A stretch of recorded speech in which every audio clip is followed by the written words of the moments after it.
নমস্কার বন্ধুরা, আজকের কথা বলবো এসআইআর নিয়ে, যার ফুল ফর্ম হলো স্পেশাল ইন্টেন্সিভ রিভিশন। তো বন্ধুরা, এই হচ্ছে এসআইআর। এখন বন্ধুরা বর্তমানে কিন্তু হচ্ছে বিহারে চলছে, পশ্চিমবঙ্গেও অবশ্যই হচ্ছে এই এসআইআর হবে। তো দেখুন বন্ধুরা, এই এসআইআর ক্ষেত্রে যাদের হচ্ছে ভোটার তালিকায়, ঠিক আছে, যাদের হচ্ছে নাম নেই, তো তাদের ক্ষেত্রে হচ্ছে বেশ হচ্ছে কয়েকটা ডকুমেন্টসের কথা এখানে উল্লেখ করেছে, যেগুলো আর কি নির্বাচন কমিশনার দেখবে। তো সেখানে বন্ধুরা 11টা ডকুমেন্টস, আগে আপনারা হচ্ছে সবাই জানেন যে 11টা ডকুমেন্টস হচ্ছে দেওয়া হয়েছিল। তো সেখানে বন্ধুরা কিন্তু আধার কার্ডকে কোনো স্বীকৃতি দেওয়া হয়নি, ঠিক আছে। এটাকে হচ্ছে কোনো নাগরিকত্বের প্রমাণ হিসাবে হচ্ছে পাওয়া যায় না, তো এরকমই বলে আর কি আধার কার্ডকে বাতিল করা হয়েছিল।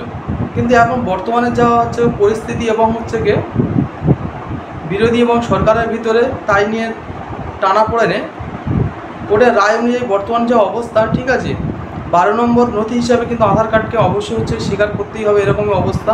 তো এখনও পর্যন্ত কিন্তু আধার কার্ডকে হচ্ছে 12 নম্বর ডকুমেন্টস হিসাবে কিন্তু সরকারিভাবে কোনো স্বীকৃতি হয়নি। তবে এই নিয়ে হচ্ছে ভালো মতন আর কি চলছে হচ্ছে শীর্ষ আদালত, সুপ্রিম কোর্টেতেও। কিন্তু সেখানে হচ্ছে আধার কার্ডের সপক্ষে আর কি হচ্ছে কোর্ট রায় দিয়েছে যে আধার কার্ডকেও এসআইআর যুক্ত করতে হবে, কারণ এটি হচ্ছে এক ধরনের সরকারি নথি। কিন্তু নির্বাচন কমিশনার সেটাকে হচ্ছে গ্রাহ্য করছে না। তো এই নিয়ে এখন হচ্ছে আদালতে মামলা চলছে।